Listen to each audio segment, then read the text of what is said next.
This is the Bama Podcast with Marty Solomon. I'm his co-host, Brent Billings. Today we continue our journey through the Gospel of Matthew and into the beginning of the Sermon on the Mount. That is correct. And we made promises, Brent. We got to keep them. So we got to pick up right where we left off. Matthew chapter 4, verse 12. I don't have any notes until later, so we're just going to read the passage and interact with the ideas. How about that? This will be Bama Live. Yeah. Bama Raw. Bama Raw, I like that. All right, go ahead. Take it away, Mr. Billings. When Jesus heard that John had been put in prison, he withdrew to Galilee. Leaving Nazareth, he went and lived in Capernaum, which was by the lake in the area of Zebulun and Naphtali. All right, let's stop right there. Let's stop you mid-sentence, right at a hyphen. Jesus heard that John had been in prison. He withdrew to Galilee. The language in the English has always suggested that. He hears that John is murdered. And then in fact, in other Gospels, I think it's Luke, Jesus is told, like, Herod's looking for you, and you need to leave. And so a lot of times when he withdrew to Galilee makes you feel like, oh, he's going away. But actually what he's withdrawing from is what he's currently doing in his ministry. Like he's withdrawing from his current agenda to go pick up a new agenda in response to what's just happened to John the Baptist. And I don't know at what point in session 3, Brent, it's going to be a good time for me to talk about this. I believe John the Baptist was Jesus' rabbi. We're going to get more and more pieces of that. I've hinted at it already, I believe, in one of our earlier podcasts. I don't have like enough pieces at this point to make that case, but as we pick up more pieces, you're going to hear me keep referencing that. A lot of people, the pushback's going to be, how can John the Baptist be Jesus's rabbi if Jesus is only 6 months his, what am I trying to say here? Not his elder. Junior. His junior. If John the Baptist is only 6 months older than Jesus, how like that's so odd. And it would be very odd. That would not be the typical case. But Jesus coming from what's going to be a birth story that is going to be people are going to be skeptical of. His background isn't going to be a background of, they're not going to accept his birth story. So they're wondering, who is your real father? That makes him a legitimate, like we used Mumser to speak of Matthew in a poetic sense. But there's going to be a scholar out there, his name is Bruce Chilton. Man, and I wish I knew which book it would be. Rabbi Jesus? See if you can find a book by Chilton that we can link. And he definitely is a progressive scholar. He's going to lean liberal. But his take on Jesus is he believes Jesus was a Mumser. Which wouldn't have had a large impact on Jesus' life in the Galilee. But one of the impacts would have been that Jesus as a Mumser, a rabbi would never have taken Jesus under his wing. Like Jesus could have never been trained under a rabbi. So it makes sense that you have this John the Baptist character that we talked about last week, this kind of rogue priest, this guy who's trained by the Essenes that says, hey, cuz, probably didn't say it that way. Hey, cousin, I know that you can never get trained in it. How about you come under my wing? Because the way that Jesus and John interact in almost every story that we have is the way that a rabbi and a disciple would interact. The way that Jesus talks about John, the way that Jesus honors John, the way that Jesus will even mimic John when he takes up his rabbi's message. I should say that was my rabbi's opinion, and that's what Ray handed me, and I agree. That's how I should actually, it's not like I've come to this discovery on my own. It's what I was taught, and I happen to agree. I think John the Baptist was Jesus's, you can call it informal. There are no formal capital R rabbis in this day. That won't come until after the destruction of the temple. Jesus is under John the Baptist as his informal teacher. And so what happens is when Jesus hears that John, his rabbi, has been arrested, correct? Let's see here. Put in prison, he withdraws from his current agenda to go set up shop. Like I've heard preachers say, Jesus, I think I might have even mentioned this in the last podcast or 2 podcasts ago or something like that. I've heard preachers say that Jesus went and he was trying to get away from Herod Antipas because it was dangerous. He goes and he sets up shop right under, remember Tiberias? We showed the map of the towns of Galilee. Tiberias was right on the sea there, and Capernaum was how far away, Brent? Couple blocks, basically. Yeah, yeah, pretty much. Like, if you remember that photograph from the top of the mountain, Tiberias was right over her right shoulder, and Capernaum is right. It's not even all the way to the northern part of the Sea of Galilee. It's on the same side of the sea. So you're literally a 10, 15-minute drive by car from Tiberias to Capernaum today, a 40-minute walk, or I don't know what it would be, but you an hour walk. You are right underneath his nose. So Jesus goes, he hears that his rabbi's been arrested, and he goes and he sets up shop right underneath Herod's nose. And that's the withdrawing, quote unquote, that he's doing. He is responding not with running away, but with a ton of chutzpah. Or as it says in the Gospel of Luke, you go tell Herod that fox that I will do everything I want to do, and it will take me 3 days to reach my goal. Like, Jesus is not like, oh no, it's getting dangerous, I'm going to pull out. Nope. Jesus is going, I'm going all in. You've arrested my rabbi, here it comes. So he's bringing kingdom. Not in a violent sense, but he's bringing kingdom. Forcefully advancing, we might even read in another passage. Okay, so leaving Nazareth, he went and lived in Capernaum, which was by the lake in the area of Zebulun and Naphtali, to fulfill what was said through the prophet Isaiah, land of Zebulun and land of Naphtali, the way of the sea beyond the Jordan, Galilee of the Gentiles. The people living in darkness have seen a great light. On those living in the land of the shadow of death, a light has dawned. From that time on, Jesus began to preach, repent, for the kingdom of heaven has come near. All right, so Matthew gives us a little text. Remember, we've been talking about text to context. He gives us a little remez. And this one will be a little bit easier than some of the other remezes that Matthew's been working with that we've been trying to point out. This is a little bit harder to get our head around. This is going to be a little bit easier. This quote comes straight out of Isaiah chapter 9. And just listen to the context. So when a Jewish author or a Jewish rabbi quotes a piece of text, they're not just quoting the exact verses that they quote. They're quoting the verses because they understand that their audience has the text, what, Brent? Memorized. They have the text memorized. So when they quote a little piece, they know that their audience understands the big piece. Like, they know the context in which that quotation is coming out of. So it's called a remez. When a rabbi quotes that, when a teacher or a gospel writer, Matthew in this case, quotes that text, he knows that his Jewish audience goes, oh, well, I know exactly what Isaiah 9's about. I get what Matthew's saying. So how about you read, you've got Isaiah 9, 1b through like chapters or verse 7, I think you have. Chapter 7. Chapter 7. Read it all. No. Go ahead. In the past he humbled the land of Zebulun and the land of Naphtali, but in the future he will honor Galilee of the nations by the way of the sea beyond the Jordan.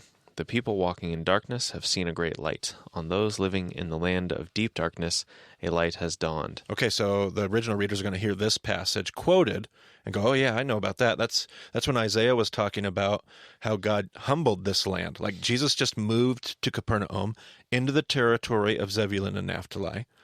And Matthew quotes this passage where this same region has had to learn lessons from the past, but now in Isaiah, there's a new day dawning. So listen to this. Keep reading this. You have enlarged the nation and increased their joy. They rejoice before you as people rejoice at the harvest, as warriors rejoice when dividing the plunder.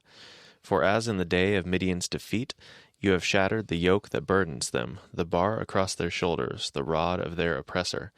Every warrior's boot used in battle, and every garment rolled in blood will be destined for burning, will be fuel for the fire. For to us a child is born, to us a son is given, and the government will be on his shoulders. And he will be called Wonderful Counselor, Mighty God, Everlasting Father, Prince of Peace. Of the greatness of his government and peace there will be no end. He will reign on David's throne and over his kingdom, establishing and upholding it with justice and righteousness from that time on and forever. The zeal of the Lord Almighty will accomplish this. Okay, so when Isaiah originally quotes this, he's not thinking about Jesus. Like, we've done that chat before. Session 2, I even think maybe even in session 3 we've touched on it. Like, when Isaiah writes that, he's not thinking, unto us a child is born, thinking about Jesus later. Isaiah is saying, listen, we have had to learn a lesson here in Naphtali and Zebulun, this territory, but a new day is dawning, and we have a new king and a new ruler on the scene and a new opportunity today to be everything that God's called us to be. And that's Isaiah's message. Like, we have a new day dawning. And now Matthew quotes it in order to send that exact same message into the story here. Jesus arrives in this land. And Matthew says, remember that passage way back when? It's happening all over again. Like we have a new day dawning and a new opportunity to be everything that God's called us to be. And of course, that last verse you read there was Jesus takes up John the Baptist's mantle, his rabbi's message, and he preaches it verbatim. Repent, for the kingdom of heaven is at hand, or the kingdom of heaven is near. And Jesus comes saying, listen, the kingdom is here. The kingdom is coming. My rabbi just got arrested. I got news for you. The kingdom, this new day, we said the gospel was a pronouncement of a what? Of a new king and a new kingdom. There's a new king and a new kingdom. And Jesus comes pronouncing a new euangelion. He says, there's a new day on your doorstep. And I'm here to announce what this new day looks like. All right, take us back to Matthew, Brent. As Jesus was walking beside the Sea of Galilee, he saw two brothers, Simon called Peter and his brother Andrew. They were casting a net into the lake, for they were fishermen. Come, follow me, Jesus said, and I will send you out to fish for people. At once they left their nets and followed him. Okay, we've done that chat before. I think you're going to link a podcast, was it 74, episode 74? Yep. Where we talked about synagogue and the Jewish school system. And we talked about what it meant to follow a rabbi and how there were these three stages, Bet Sefer and Bet Midrash and Bet Talmud.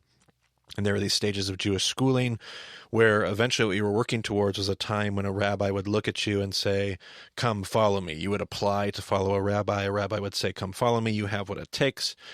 But if at any point during this this process, this Jewish educational process, if at any point it just became evident that you weren't going to pass muster, you weren't going to be able to make it in this system, you would get told to what, Brent? Just go back and work in your father's business. That's right. Your dad has a trade. Your dad, go home and ply your father's trade. And it's, what are we talking about here? Like some people, how many people, Brent? The vast majority. Yeah. And by that, we're looking like easily 99% of the population here. At some point in this process, get told, hey, you love God, you love Torah, that's obvious, but it's time to go home and join your father and ply his trade. And that's what we see here. Jesus goes out walking on the beach, and we read that Peter and Andrew are fishing. They've gone home. And if they're fishing on their own,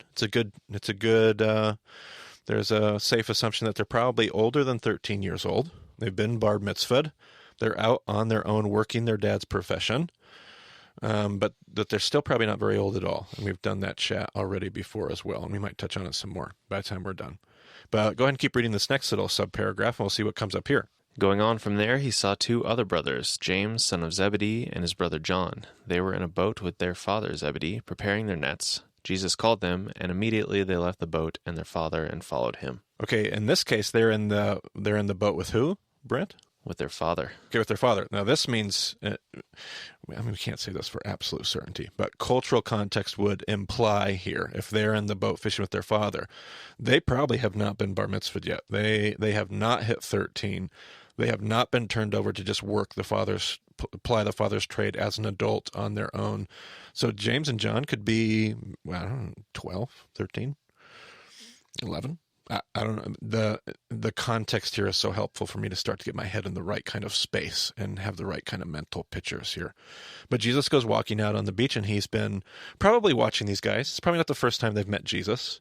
It is very, very likely that James and John, Peter and Andrew, and some of these other guys that will end up being called to be disciples have probably been around Jesus, probably sat at his feet, learned his teaching, maybe at a synagogue or in Capernaum. Like, this is not the first time they're probably seeing Jesus, and this is not the first time that Jesus is probably seeing them. He's probably seen in them a little spark that he wants to. And so he comes to them and says, Lachacharai in the Hebrew, come, follow me. And they drop everything to follow him. They're getting a second chance at this whole rabbinical thing. And if what Chilton says is true, this starts to make sense, or maybe have a different kind of clarity. Because if Jesus is a mumser, he's like a ragamuffin, he's like a ragtag rabbi, kind of outcast, like not following the rules, kind of a rogue rabbi teacher, calling these like rogue dropout students, like, hey, I've seen God working in you. How about you come follow me? And that starts to give me a little bit of clarity. And we'll even see later as we study the scriptures, it's a really good possibility. A lot of these guys are probably actually distant cousins, probably second cousins or maybe even first cousins to Jesus. So a lot of this is a family You could almost say a family business, a family rabbinical business, like John the Baptist discipling his cousin Jesus, Jesus now calling some of his cousins from Bethsaida. We'll get to some of that stuff later, but that's who these guys are, and that's why they drop everything to follow him. Okay. Jesus went throughout Galilee, teaching in their synagogues, proclaiming the good news of the kingdom, and healing every disease and sickness among the people. News about him spread all over Syria, and people brought to him all who were ill with various diseases, those suffering severe pain, the demon-possessed, those having seizures, and the paralyzed, and he healed them. Large crowds from Galilee, the Decapolis, Jerusalem, Judea, and the region across the Jordan followed him. All right, now we're really used to paragraphs like this, and so we don't even realize anything that jumps out to us as we read them because of that lullaby effect that Foreman has talked about with the Old Testament so much. Like, we're so used to these stories about, oh, these people came and Jesus did all these miracles as Christians that we don't even catch, like, the weight of what was just said. So we're told that Jesus is going about the land doing this thing, preaching this message, healing people that have diseases, but the who is striking. Because what did we say, Brent, was Matthew's agenda? The outcast. The outcast and the mumser. And we saw that in the genealogy to start. We saw it in the birth narratives as he's compared to Herod. Or in Luke, he's compared to Caesar, but let's stay with Matthew and his agenda. He's compared to Herod the Great. You could even pull it through some of the other things, like even the baptisms or the temptation story. You might have to work a little bit harder to do that. But this is a theme that's running through here. This idea that Jesus himself is culturally seen, or maybe even legitimately seen as a mamzer. But what is it that you go ahead? Well, okay, so he mentioned Syria. Yes. Kind of towards the beginning of the paragraph. News about him spread all over Syria. People brought to him all these people. Right. Is that Syria the modern Syria that we know? Yeah, in essence. More or less. Yeah, more or less. It's that direction. So Syria would be like everything north of the Upper Galilee. So everything north, there's going to be a Sea of Galilee region, the region of Zebulun and Naphtali, those regions up there. And then north of that's going to be your region of Syria. So why is Syria separated from the listing of the other places? Well, it's interesting. I've wrestled with that. I don't actually have a good answer for that because the way it words it, like news about him spread throughout all of Syria, like news about him is going north.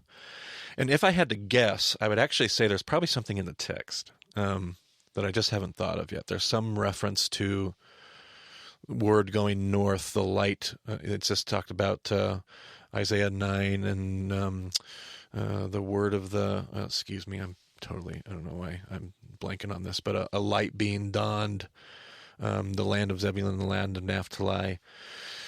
There probably is a textual reference somewhere to the word going north or the light shining into the north, or that would be my guess. Just a pure guess, but based on what I've learned about what my Gospels are doing.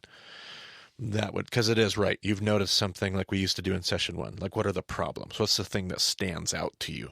And this weird reference to Syria, it's not just like news about him spread throughout the land. It's news about him spread throughout Syria, a very specific mention. So there must be something out there. But that same idea is actually something that shows up throughout this paragraph, and that's the who is mentioned.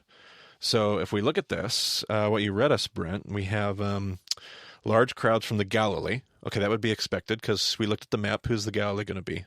Those are the religious people. Okay, the triangle we said, right? So I got people from the triangle, the religious Jews. You'd expect them to come out and want to hear a rabbi. You'd expect them to bring their lepers or their sick or their people that are needing healing. Okay, but then the Decapolis, what was that, Brent? Those are the pagans. Those are the pagans. That was on the other side of the lake. I told you that those people never, what are they doing over here? This is very intentional on Matthew's part because of his agenda.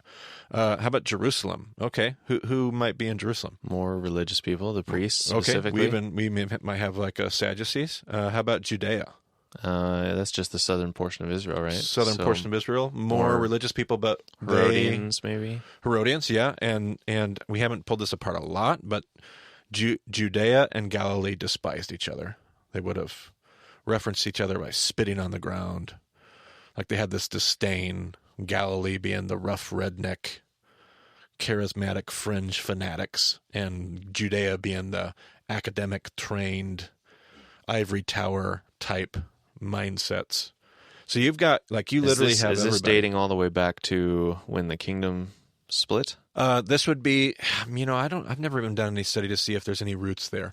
Not so much. This would be more tied to the return from Babylonian captivity and two different kinds of worldviews. So when they return from Babylon, you have that worldview that says, I want to return and rebuild, and I'm kind of okay with Persia, and I'm kind of okay with, it's that Herodian mentality. And then you've got another mentality that says, no, we are setting ourselves apart, and we're doing it now. And we go up north to kind of set up shop in the corner. Not corner, not like Essene corner, but cultural corner. So then what is the region across the Jordan?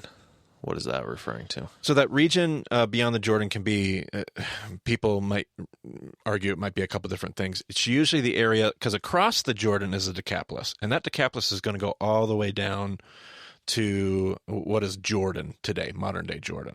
So as far as across the Jordan, Decapolis is most of it. So the region across the Jordan is usually the north, like across the Jordan, but north of the Decapolis. So the Decapolis is more like Susita, straight east, but everything kind of northeast of the Sea of Galilee is the region beyond the Jordan. If you remember, John the Baptist was baptizing in Bethany beyond the Jordan, and that reference would be north of the Sea of Galilee.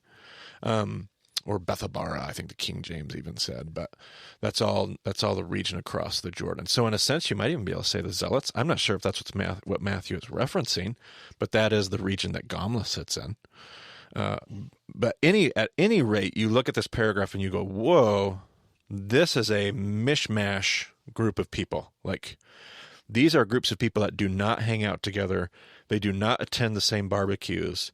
And Matthew's not essentially saying that they are all at the same barbecue, but he is saying that they're all coming to Jesus. They are all interacting with this new kingdom pronouncement. And he's wanting you to see this isn't just one group of people. This isn't just the religious folks that this is about. And it's not just the religious folks that Jesus is working with. This is having an impact on everyone. All right, it's probably a good way to segue into the next part. Now when Jesus saw the crowds. Okay, so there you go. Let's just stop right there. When Jesus saw which crowds, Brent? The people from the Galilee, the Decapolis, Jerusalem, Judea, and the region across the Jordan. Okay, if Matthew just went out of his way to point out the diversity of the crowd, and his next statement is when Jesus saw this, I'm curious, how do you think Jesus' disciples felt about this crowd? Probably fairly uncomfortable. Fairly uncomfortable. Like some of them, they were like, oh, great. Like, Jews from the Galilee. They're probably like, sweet. But then the Decapolis showed up, and they were like, no thanks. And Judeans showed up, and they were like, well, that's okay, but I really don't like hanging out with Judeans. But then, I don't know, the region beyond the Jordan, and this is tricky. What if Sadducees showed up? What are they, like, they're somewhat uncomfortable. So Jesus sees this. Go ahead, tell me what he does. He went up on a mountainside and sat down. His disciples came to him, and he began to teach them. He said, "Blessed are the poor in spirit, for theirs is the kingdom of heaven." Okay, so he sees this crowd, and there's, if you remember our map, I called it Aramos Tapos. There's those two hills there, and we can't say definitively that that's where it's at, but it is one of the most likely places that we talked about in that podcast. So he goes up on this mountain, this small little hill. He goes up on this Aramos Tapos, a certain place, and he calls so he sees the crowds. And in response to what the kingdom of God is doing, in response to this kingdom of heaven reaching all these different people, Jesus goes up and he sits down and he calls his disciples to him. So his audience, according to the text, is specifically his disciples. It's not necessarily the whole crowds, although Matthew has wanted to point out the crowds. It's not a massive group of people for the Sermon on the Mount. It's Jesus responding to this massive group of people by calling his disciples to him and saying, hey, come here, just sit down. Let's talk about this. Let's talk about kingdom. And this is, in Matthew's version, in Matthew's gospel, in Matthew's record, kind of the beginning of Jesus' teaching ministry. These are the first words that kind of come out of his mouth. Now, most scholars have pointed out this, we can be almost like 90% positive. This sermon was not given like this. Like Jesus did not sit on a mountain and give the entire Sermon on the Mount in one conversation. Matthew is probably pulling, this is a typical Eastern tool, that a Jewish author to a Jewish audience is going to be very familiar with. He's going to take lots of Jesus' teachings and he's going to weave them together in his gospel to make it sound like one teaching that represents what Jesus' whole teaching ministry was about. This is Matthew's record of, if you want to know what my rabbi's body of work was about. Like, you've been working with me long enough that, Brent, if you were back in Kansas, or your family's from Kansas, right? Yep. Let's say you're back in Kansas. And somebody was like, so tell me about this Marty guy. Tell me about what he teaches. Like, you could talk about my body of work. Like, you could say, this is Marty's narrative. This is his agenda. This is Matthew's version of, this is what my Jesus taught. I'm going to give you the opening sermon that's going to define the teaching of this Jesus. And in typical rabbinical fashion, a rabbi's first lesson to his disciples would often be a list, almost like 10 Commandments, a list of, here's the basic tenets of my theology. Not systematic theology, but here are the basic principles that I believe guide the work that we're called to. And so Jesus starts with the list of Beatitudes. So go ahead and go back to that first Beatitude and read us this list here. And I just want to call to attention, like, Jesus' ministry is 3 years long. He's got a lot of material. He's probably going over the same material multiple times in multiple scenarios. And like we know from the end of the book of John, if everything was written down, there wouldn't be enough room for all the books. So right. Matthew has a lot of source material to pull from. Correct. And package it together in this nice little, you know, 3-chapter thing that gives you a pretty good idea of everything that Jesus is about. Right. And you could really look at the rest of the Gospel of Matthew and say everything we're going to read and everything we're going to encounter really fits under the umbrella that would be the Sermon on the Mount. So it really does work that way, exactly like you're talking about. He said, "Blessed are the poor in spirit, for theirs is the kingdom of heaven. Blessed are those who mourn, for they will be comforted. Blessed are the meek, for they will inherit the earth. Blessed are those who hunger and thirst for righteousness, for they will be filled. Blessed are the merciful, for they will be shown mercy. Blessed are the pure in heart, for they will see God. Blessed are the peacemakers, for they will be called children of God. Blessed are those who are persecuted because of righteousness, for theirs is the kingdom of heaven." All right, let's go ahead and stop there for now.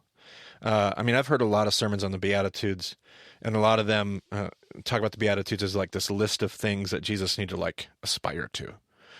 Jesus followers, we need to try to be meek, and we need to try to, and that works with maybe a few of the things, but there's some problems with that. The first one is this is the idea of blessed, like blessed be. The word there means happy. The problem is in our American culture, probably not a great translation. We probably don't make the right correlations to that good translation. So blessed, I've always felt like a better translation for us to get our head around what's being said here is not happy as in like American dream or consumeristic happiness, but God's favor. Like you find yourself in God's favor. Blessed be, God's favor is on those who.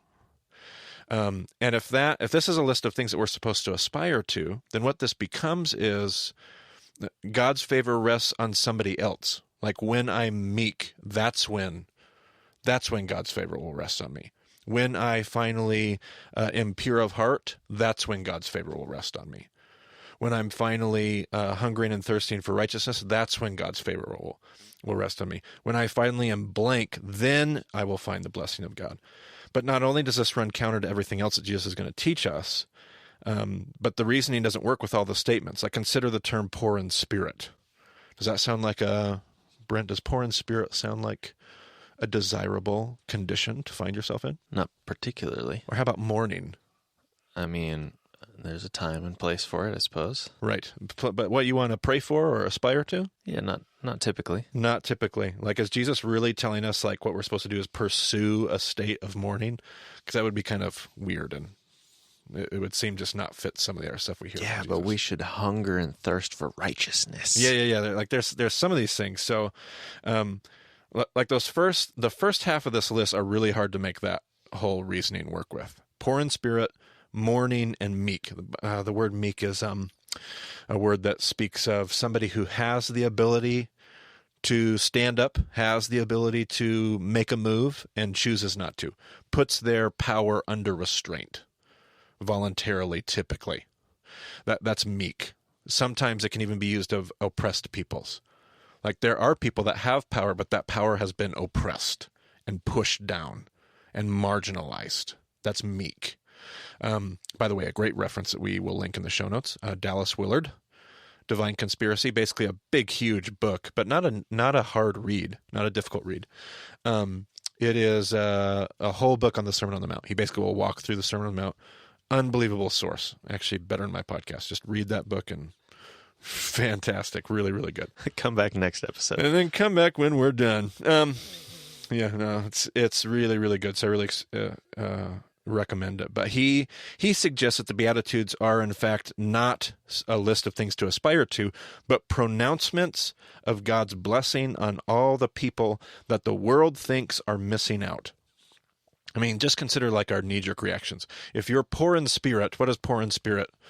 What does that just mean, Brent? If you're poor in spirit, it means you are depressed, maybe. I mean, or yeah, sure, but you are lacking in spirit. Yeah, like spirit is something we want, and we're poor in it, so we don't have it. So we're lacking in spirit. Or mourning. We would typically say, like, if somebody were mourning, our knee-jerk reaction is to go, "Oh man, they're in a tough place." But maybe when they stop mourning, they'll find God again. And instead, Jesus has this list of pronouncements that God is in that place. God's favor is already on that person. Not when they finally, God's favor is on the poor in spirit. Not when they get spirit, not when they figure it out and become not poor in spirit. God's favor is on the poor in spirit. So in essence, Willard says you could like reread these as something like this. God is for those who are spiritually bankrupt. God's favor is on those who mourn. God is for those who are meek. Like, this sounds like an intriguing idea, but don't we end up with the same problem on the other side of the Beatitudes? Because you mentioned, well, we should what, Brent? We should hunger and thirst for righteousness. Yeah, and we should be merciful. And we should be pure in heart. Yeah, so I had a I don't know, should I call him a former student, a good friend of mine, whatever we would call it, an old Bema listener, Bema 1.0 listener. His name is Josh Basset, fellow Jewish thinker with me, and he once wrote me this document, sent me a mail, and said, "Hey, I've been studying the Beatitudes," and he made these unbelievable observations. Like the first half of the Beatitudes, it's almost like the first half of the Beatitudes are like internal things that you experience when I'm poor in spirit, or when I'm mourning, or when I'm meek, or if I hunger and thirst for. Now, you pointed out, like you said, well, we should hunger and thirst for righteousness. But Dallas Willard pointed out, no. If I hunger for righteousness, if I thirst for righteousness, it means what? You're lacking. I don't have it. But then the back half of the list is almost things that we experience when we try to engage the brokenness. So the first half of the Beatitudes is like when we're experiencing the brokenness, and the back half of the Beatitudes is when we try to reach out and minister to the brokenness. But how easy is that, Brent Billings, when you try to minister to the brokenness? Is that just a fun ride full of wonderfulness? No. Most of the time you have all these grand ideas, and then you go out there and it doesn't exactly work out how you dreamed it would. Right. Like showing mercy. Like, that's a wonderful spiritual platitude. We should be merciful. Of course we should. But tell me how it felt the last time you were really, like, you showed mercy. That's hard. Like, that is not easy. And some people don't even want mercy. That's right. And so it is difficult to be that. And then how about, let's see, what's our next one, Brent? After merciful, pure in heart. Have you ever tried to be pure in heart? And how does that work in this world? Is that an easy? I remember when we do the Passover meal and we talk about shalom with the egg. And we dip the egg in what, Brent?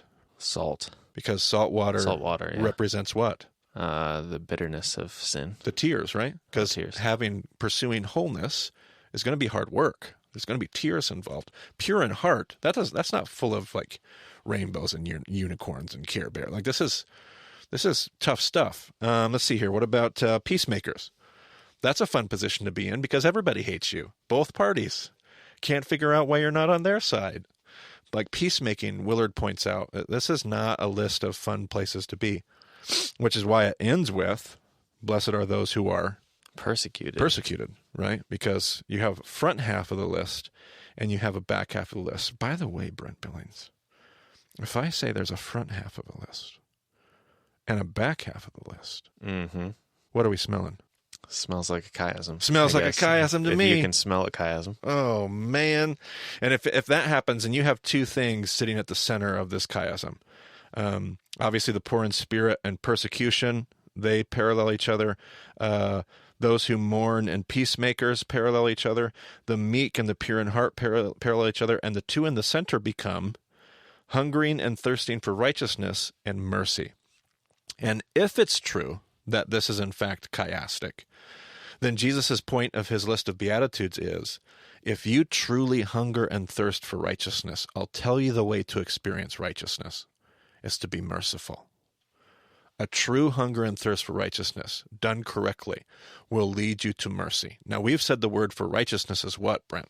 Zedekah. Zedekah. Now, Zedekah can be translated a lot of things, but what have we talked about it meaning? Like benevolence or, taking care of the poor. Absolutely, generosity. So wouldn't it make sense that this teaching would be, you want to experience righteousness, quit trying to be a great rule follower. Now, what did I say set up this teaching, Brent? What did I say Jesus saw that led him to do this? He saw this widely varied crowd. And we said the disciples probably felt like what? Very uncomfortable. Very uncomfortable. And Jesus pulls them aside and he says, I want you to understand something. All these people that you think you understand, you know what group they fit in. You know what label to put them on there. All those pagans, God's favor is on them. This group over here that you think God's not with them, God is with them. This group over here that you think that you should actually be making peace with them. This group over here that's your enemy, you should actually show them mercy, because that's what the kingdom of God is doing. That's what the kingdom of God looks like, is this pronouncement of blessing on people that we thought were actually unblessed. And that kind of makes sense on some level, because Jesus has just gotten done 2 paragraphs earlier. We were told he moved into Capernaum, he took up his rabbi's mantle, and he started preaching the good news of a new king and a new kingdom. And now he's trying to communicate to his disciples, his Talmudim, this is what this kingdom looks like. And this idea of the pronouncement of God's favor on all people isn't going to be an idea that Jesus is going to let up on. In fact, it's going to show up all throughout his teaching, which is what's going to work so well with Matthew's agenda of what, Brent? The mumser. The mumser. There are no mumsers. Remember Matthew's story as a tax collector. He would have been one of these people that people would have said, whoa, God's blessing does not rest on that guy. Like, he's out. And Matthew understands the whole message of this new king and a new kingdom is that God's favor rests on people like me too. And so he's going to keep coming back to it. And we're going to see Jesus come back to it throughout the Sermon on the Mount. We're going to see Jesus do it throughout the gospel, but this is going to be a main theme of Jesus' teaching, especially as it's found in Matthew's gospel. Blessed. Blessed indeed. All right. That does it for this episode. You can find all the details you need about the show at BaymontDiscipleship.com. We'll just leave it at that. Thanks for joining us on the Baymont Podcast. We'll talk to you again soon.